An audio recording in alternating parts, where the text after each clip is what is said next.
Oh, big deep breath. If you're looking for Jesus, who moved? When you're looking for that kind of comfort, when you're looking for clarity, for illumination, for zeal, will, enthusiasm, for peace, for faith, for power, for love, for life, like who moved it? Isn't there a book about that? Like who moved my cheese? Like who moved my peace? Who moved my joy? Who moved my clarity of mind that says, oh, in any situation, I have a different option here. So if I continue to seek and not find, what are the consequences on me? What are the consequences on you to continue to search for what never left? What's the consequences of the search? Anybody? What's the allure to keep searching? The allure to awfulize things. Can anybody relate? Remember my little story about the hotel when I was here last? Like the awfulizing? Well, I just got back from Kenya, as Charlene shared. I got to present at the first New Thought conference in Kenya, in the whole world, in history. Centers for Spiritual Living in Kenya, 2020, Vision 2020. So I got to go and present there. So we got to take books and things and materials for teachers that are going into schools there and teaching New Thought principles, unity principles in schools there. In all kinds of schools, including slum areas and non-slum areas, that these teachers get to go in once a week and provide a teaching and training in New Thought principles. So it was quite something to hear the young ones and the not so young ones expressing principle and what it means to them and to have that in their life. We also packed up at their request certain supplies, books and materials and things for the school and children and hygiene products and all sorts of things that could really be useful. And everybody that went in my group, there were 6 of us, we packed these big overstuffed 60-pound suitcases, 2 each, to take over there to deliver these. And then, I don't live anywhere. I travel. I'm somewhere different every few days, so I have my little carry-on bag that's got to do, that'll fit neatly under the seat. And all these bags came off. All but mine. Oh, after all I've done for God. So what would the other aspect of mind, what would the other polarity of mind make that mean? Where's the problem? The bag's not there. Where's the problem? In believing it should be there. In believing that it's a problem, the second I call this a problem, what have I created for myself? So who just checked me into Hell Hotel? Who just checked me in? So who holds the power to quickly check me out of Hell Hotel? So turn to somebody by you and tell them, hey, you got to check yourself out, pal. Check yourself out of Hell Hotel. You're holding the key to your own liberation. In any situation, that's just one situation. And oh, the allure to talk about it. And then I noticed there's no bag. I fill out their report. And then the next day, word has spread that Martha didn't get the bag. Martha, ain't that awful? Well, it wasn't awful till I heard it. I hadn't even missed the bag. Then, have you got your bag yet? Have you got your bag yet? So what became the focus? So guess what? I'm not experiencing to the degree any kind of joy, happiness, service. What I'm there for, my why in being there, is usurped by this elephant of a bag that's all created of mind. When there's no problem in what is, only a problem the second I name something a problem. Then I'm going to experience it as a problem, and then, oh, woe is me. And then the power to awfulize it, to talk about it, to dramatize it, to bring it up. And then as I would call to track the bag, like, where's the bag? Okay, it'll come tomorrow. Then tomorrow, it'll come tomorrow. And then on the third day, they said, it's in Tel Aviv. I mean, you can't make up stuff like this. So where's the problem?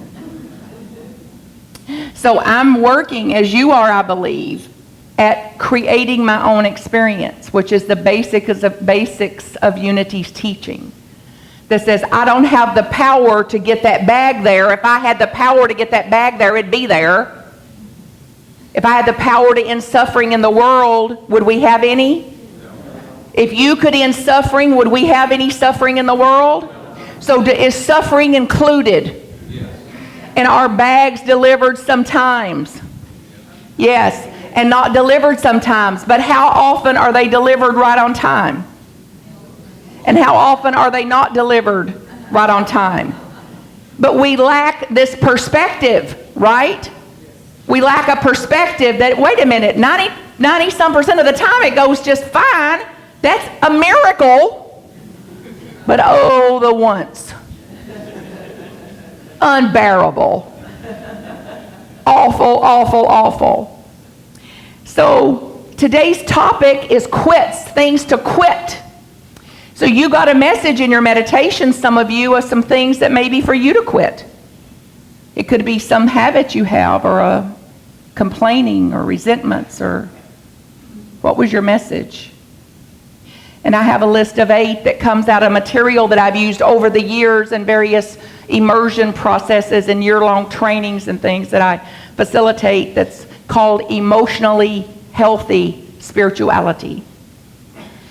Because we claim we want spirituality, and it's not possible to have spiritual health without emotional health.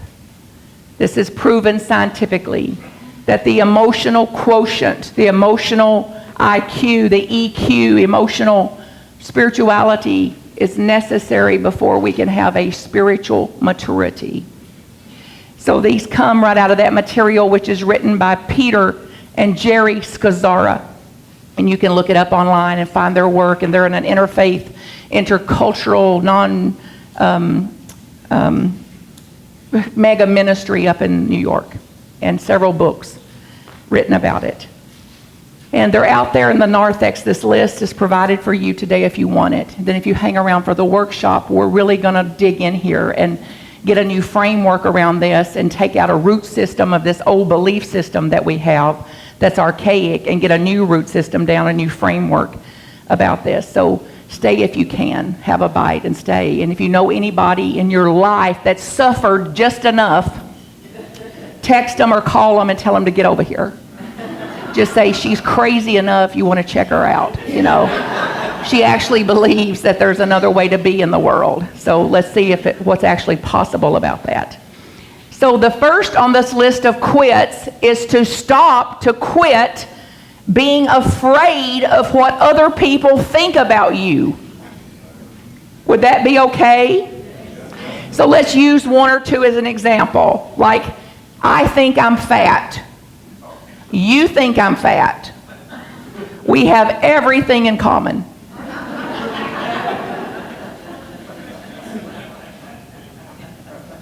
What would you be afraid of? People think you're grumpy. Have you ever thought you're grumpy? All together? Yes. So again, we agree.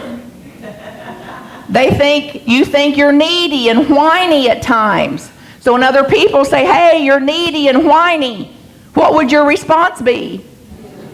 I know. Like, well, of course. I'm Alpha and Omega. Alpha and Omega, everything in between. There's nothing you can think about me that I don't already think about me. The worst thing anybody can think about you, you already think about you. It gets funnier and funnier.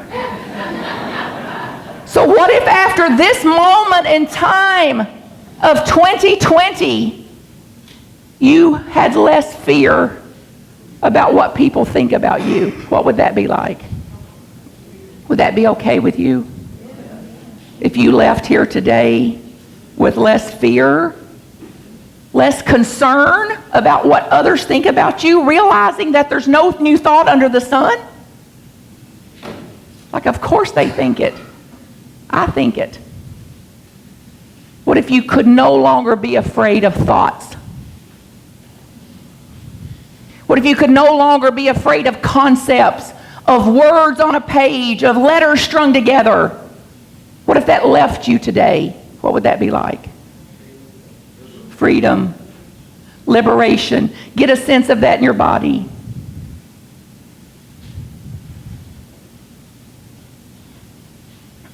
Number 2, quit pretending. Quit lying to yourself. Quit lying to us. Does this sound easy? You know, how are you? Fine.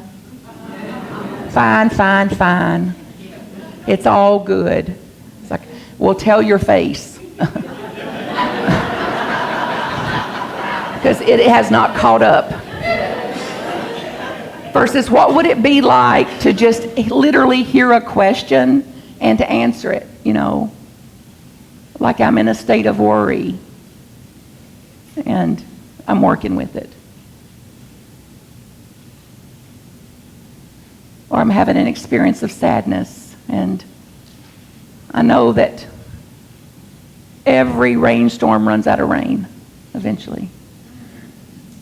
And it's an experience I'm having. It's part of humanness. So what's the consequences on you if you keep lying and keep pretending? What's the consequences on your spirit to keep lying and pretending? What's the consequences on your spirit? Stifles. Yes. It's heavy. It's stifling and constricted. It's an insult. It's a thief of joy. Like even in times of sadness, to not admit that I have, that it's part of my humanness to have experiences of sadness some. To stop pretending. To stop lying. Now this gets juicy. Because I was a minister up in the Unity of Louisville for several years. And I served in a transition period. And when I left the end of December, I set an intention and an agreement that I wouldn't go back for 90 days so that they could like work through whatever they were going to work through there. So I got back and somebody come running up to me with their tail wagging. Oh, Reverend Martha, so glad to see you. I've missed you so much. Like nothing's the same without you here. You're the only person in the world that's ever loved me unconditionally. I mean, every hook in the world. You're such a blessing. And then they said, have you missed me?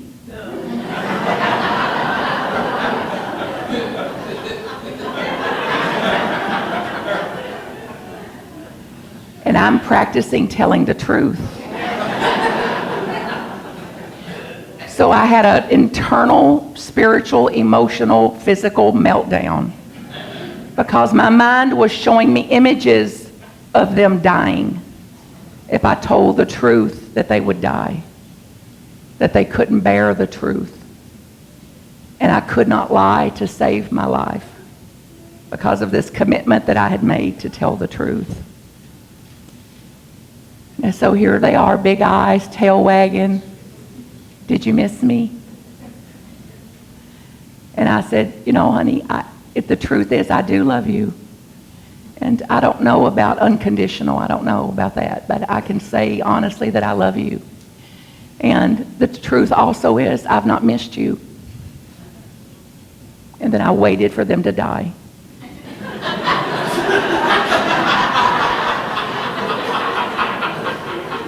And he just stood there and he said, well, of course you didn't. I'll see you upstairs. So it's like the truth set us both free. To know the truth and to be free in the truth. So what my mind was imaging and showing me was false.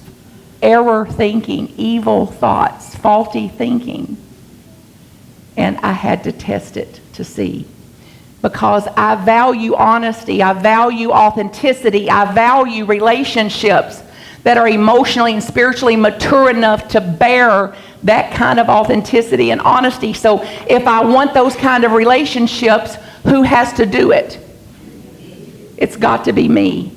And it's insanity to think that I'm going to have that in my experience if I'm not the one putting that forth into the experience. Big deep breath. Number 3, quit doing things that don't make your tail wag.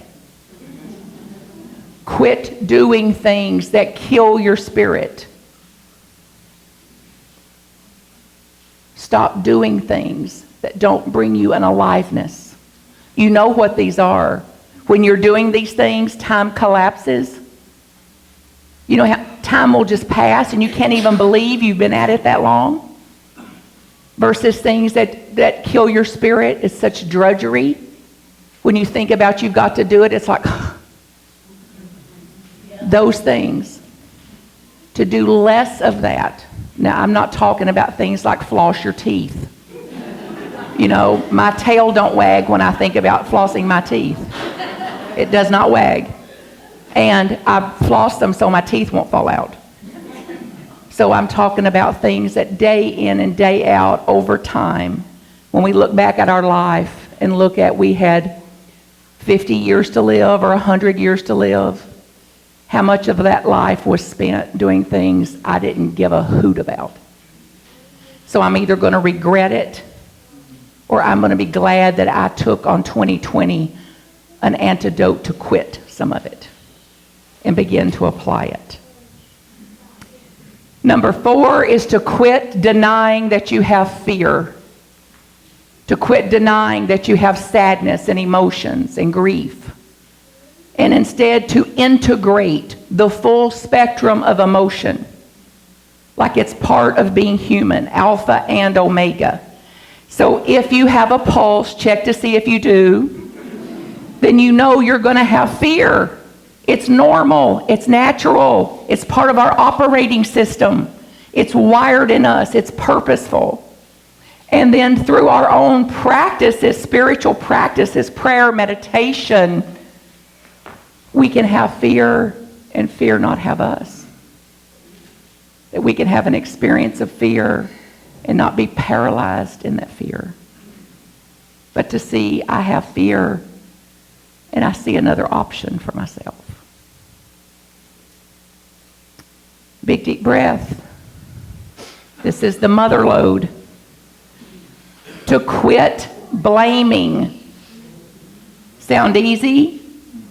So now imagine you're there at that trip and everybody's bag came but yours. Who would you blame? The airline. Then who else besides the airline? The airline employees. The slackers. Then who would you blame? Eventually you'll blame you. I shouldn't have checked it. I should have brought it on the plane. Should have. And then, because we're secretly guilty for everything that doesn't go how we imagine. We're secretly guilty of it, like we caused it, or it's our fault. And that pain of that guilt and the shame of that and the pain of that shame is so intense that it has to be displaced. And you can study this with Brené Brown, the factual psychological effects of blaming. And that what blaming is a discharge of anger and pain. So if you don't do but one of these, and you do that one, you'll have a liberated life. And what's the chances that you're going to get blamed? What's the chances? 100,000%. So then get a sense then of what if you didn't mind getting blamed? The power that holds. So instead of OMG, can you believe they blamed me? It would be, well, of course they blamed me. It goes with the territory. Any of you parents? Yeah. Can you relate? Like you're the matter with everybody. Number 6 is to quit over functioning. To quit doing for somebody else what they can do for themselves. To stop intervening on their suffering. To stop taking responsibility for things that you are not responsible for. What are the consequences on your life if you continue to work harder on somebody's life than they're willing to work on it? What's the consequences to your spirit? To your health? Exhaustive, depressive, overwhelming. So who checked you into Hell Hotel? Who's doing it? This is good news. Now, who holds the key to check you out? I hold the key, so turn to somebody and tell them, hey, I've got my own key. I've got my key. I can check me out anytime I've suffered just enough. I can check me out of Hell Hotel. I'm going to do it by quitting a few things. Number 7 is to quit faulty thinking. Faulty thinking. Thinking that makes up stuff. So let's imagine that in your house, you desperately want whoever lives there to put the toilet seat down. Now think of all the energy you spent teaching them to put the toilet seat down. So whose thinking is off if you go in the toilet and the seat is up? Whose thinking is off? This is good news. So then, hopeless to want what isn't. Hopeful that, oh, look at me who can just put the toilet seat down all in a second. So I can have it exactly like I prefer if I don't engage this. That would call it awful or a problem. And then it can't end there because then it'll go call them awful. And then it'll call the relationship awful. Then everything is awful. Then our loved ones come home and go, hi honey, how was your day? Fine. Just fine. After all I've done for you. And the last one is to quit living someone else's life.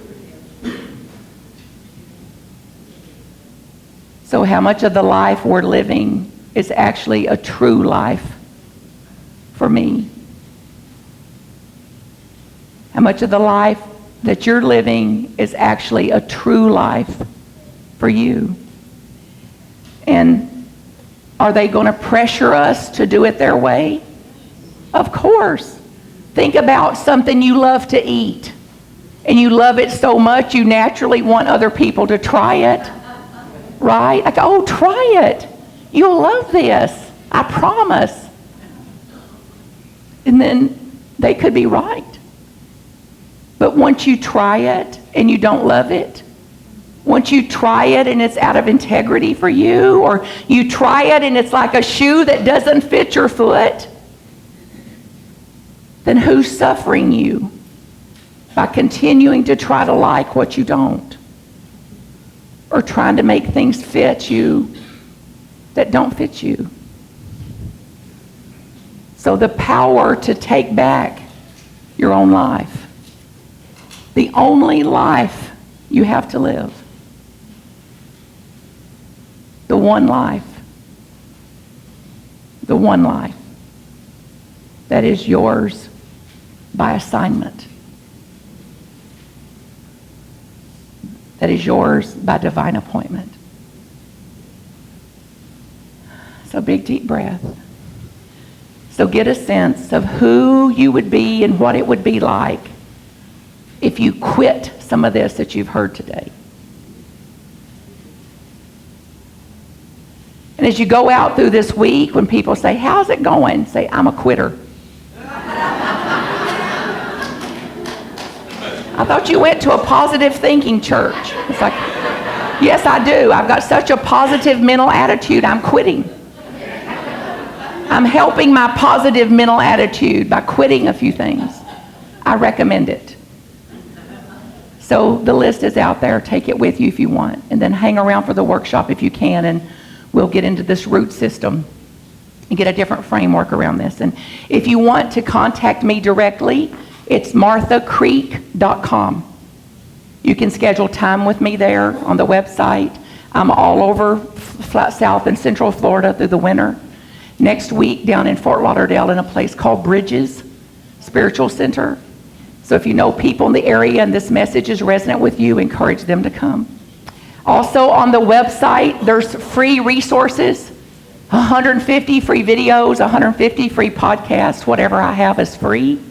You're welcome to it. You're welcome then to send it on out into the world, because I have a mission and a vision to get our teaching out to the whole of the planet. So I can reach this many, and then we can reach this many, and then eventually, God knows. So any way this teaching will support you, get it out there. There's also a free newsletter, and then I'm here in person tomorrow and the next day. So if you want to meet with me personally for insights, for prayer, for support, to work through something, there's a sign-up sheet out there. You can sign up and meet me here at the church office. And that's on a donation basis. And if you can't do it here and you want to do it privately by phone, you go right to the website to do it. So big deep breath. Imagine roots coming down out of your feet. A new solid ground for yourself. Spacious and open in the heart, and spacious and open at the crown. Transformed. A new potential. A new way of being. A new day. A new way. And it starts right here and right now. So we give thanks for this teaching. We give thanks for the practice, for the principles, for the application. And we give thanks for this gathering of souls and the devotion here in this ministry that is dedicated to being and expressing this Christ consciousness, ever radiating and expanding in and through the world in all the ways that we are being and doing. And so it is. Amen.